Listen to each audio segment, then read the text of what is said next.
For the past 3 weeks, I've been working on turning my home into an Airbnb.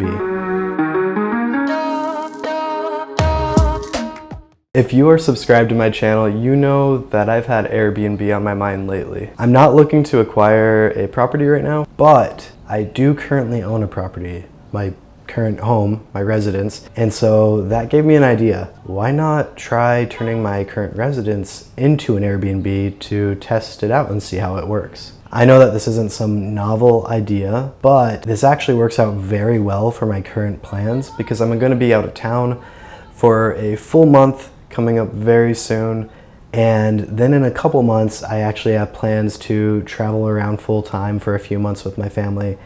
And so what better time than now to test it out and turn my home into an Airbnb to see what kind of results that I can get. If I can get my property to pay for itself and possibly even turn a profit while I'm gone, well, that sounds pretty good to me. And that is why for the past 3 weeks, I've been working on turning my home into an Airbnb.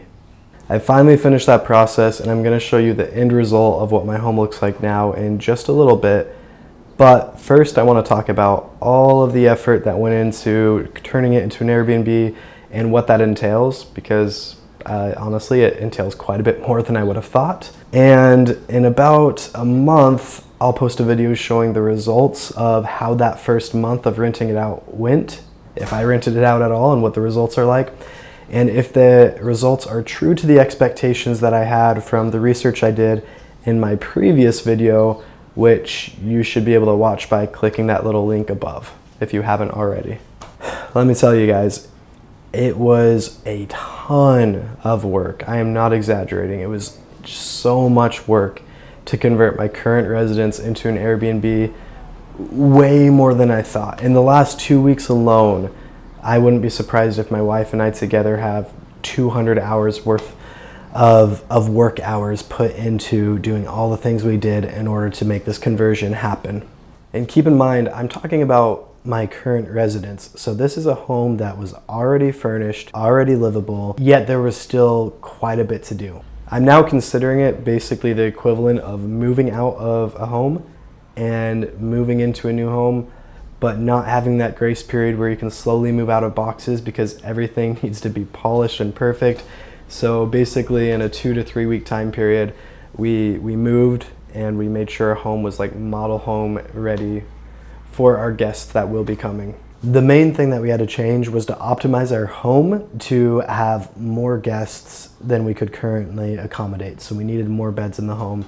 We also really need to figure out who our target market was, so that way we can try to nail down our home into being the perfect fit for that target market.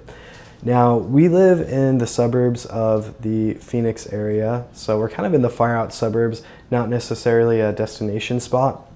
And we also have what I would consider to be a starter home, just a small single family home, good for a small family. And because of that, I feel pretty confident that the people who will be staying in our home will probably be small to mid-sized families that are coming to maybe look for a home to buy, as sometimes people stay for a couple weeks and do that. Maybe they're visiting some family. Because it's a starter home in a suburb, it's also not going to be a luxury home, so we don't need everything to be super nice, super high-end. We do want everything to be decently nice, but it's important to remember as we're furnishing the home that we don't have to go super high-end because we're not tailoring to that clientele. Our home wouldn't attract those people anyway, and we can't justify the prices that we would need to in order to get away with paying to furnish our home on a high-end basis. I also had one other requirement for preparing my home to be an Airbnb, and that is that it still needs to be livable and suitable for me and my family, because we will be returning to our home periodically and using it as our home base and then leaving for extended periods of time. So we want it to still be usable for us. Otherwise, we might have just gone the long-term rental route.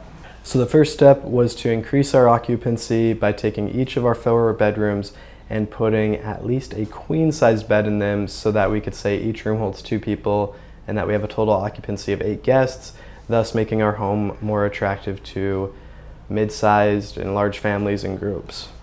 When we started making a list of all the furniture and items and decor that we're gonna need to optimize our home for Airbnb, we estimated that it could cost around $8,000 to do it all because there really is quite a bit to buy.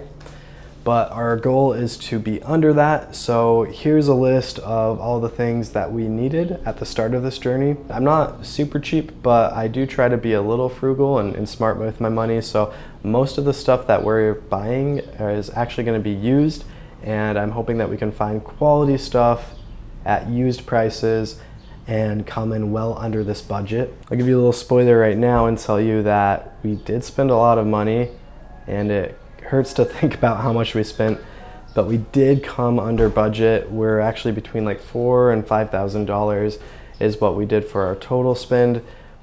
Yeah, like I said, it kind of hurts, but I'm hoping that it'll end up being worth it from paying off our mortgage while we're gone, and hopefully even turning a profit on top of that to start eating away at the cost of the goods, of the furniture and decor that we put into the home for Airbnb. So best case scenario, we make a profit every month, and doing this not only pays for the mortgage, but also pays for all the stuff that we have and pays for us having a clean home every time we return to it. So why did it cost so much money to get our home optimized for Airbnb when we were already living in it? We already had it furnished. Well, as you can see from that list, there was quite a bit to buy. I mean, we had 3 queen beds that we needed to get, as well as sheets and towels and extra sheets and towels so that there's backup options.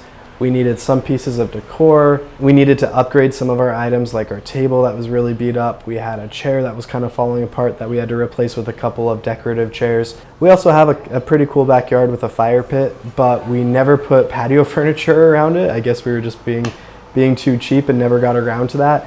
And so we couldn't really sell it as an amenity when we didn't have the ability to have people sit around it. So we felt we needed to go get some patio furniture to make that area totally usable, because that's one of the things that we're gonna try to push in our listing in order to sell it as an amenity and really market it as more desirable. Our goal was just to make everything look nice enough. Once again, not making it super nice, not making it super high end, but to look nice, to look clean, and to leave people impressed enough that they would walk in and like the feel of the room and possibly even want to return to book again. And so that's why we did little touches of decor here and there. We definitely could have done more, but we decided to keep it simple and clean, partly for the budget purposes and partly because we just felt we didn't want to overdo it. We're not creating a super stylized place. This isn't like a unique property where we're going all in on one specific style and trying to cater to people who absolutely love that. We're just trying to make it modern and clean. And so because of that, the rooms we went pretty simple on. We have the bed, we have a couple nightstands, like a painting here and there, but nothing outrageous. And I think the end result is that it looks pretty nice. Because we had to buy all of this stuff for a while there, we had a ton of boxes and packages coming to our door, as you can see here.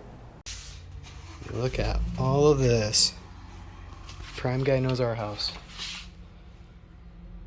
So that alone was a chore right there, just opening all the boxes, building the furniture, finding a place for the decor, and then afterwards getting rid of the boxes, which we actually ended up needing to use them all because, wow, we had so much junk in our home. And so that was probably the biggest part of the job that we had, was just getting rid of our stuff. So we donated a ton, probably supplied a whole Goodwill store worth of stuff to Goodwill. We, for our purposes, are not providing access to our garage with the listing because, well, we're still gonna be living in the home. We need a place to store our vehicle, as well as a place to store the stuff that we're still gonna need. So we do still have a bunch of stuff stored in boxes in the garage, but we got rid of a ton of stuff too. So if you're gonna convert your residence into an Airbnb, you're gonna need to think about where you're gonna store the stuff that you do still need if you plan on returning to the home. And you need to understand that you are going to have your work cut out for you when it comes to getting rid of all the extra stuff, because you can't have your personal important items laying around where your guests can access them. So you pretty much need your home to be a clean slate with just the furniture and decor that's needed, but none of the extra stuff that we all have inside of our homes. If you have specific questions about the process, please let me know in the comments below and I'll be happy to answer. But hey, let's take a look at the end result, my house. Once again, it's not necessarily a super luxurious place, but I'm proud of the work that we put into it for the last couple hundred hours of work that we did. And I just thought I'd show you what it looks like, so maybe you can get some cues for some things that you might need in your place if you're going to do a similar conversion. So here it is. I think it looks nice enough. I do think it meets the needs of my target market. Just looking at this makes me think of all the hours we put in, working our butts off doing that. I do think that it could be an easier process to do this if you just did it over time, but we had a tight time frame. And this is also why I didn't post the last couple of weeks, because we were just, I'm telling you, for 2 of the 3 weeks, this is all we did from morning to night, getting the house ready. Anyway, I'd be curious to hear what you think about the end result. If there's any additional touches that you think we should add, let me know. I'd be happy to get some feedback and even constructive criticism on that. So like I mentioned, I'm leaving now for a month. When I come back in about a month, I'll make a video and tell you what the results were like for that first month of renting out my current residence. Hoping it's good, but we will see together. So if you want to see the results of that, please subscribe and hit the bell notification icon so that you can be notified when that video comes out and you can see the results as soon as they happen, because you know I will be sharing them with you. If you liked the video, please hit the like button. And I appreciate you taking the time to watch my video. Pop any questions you have down below, and I will be seeing you very soon.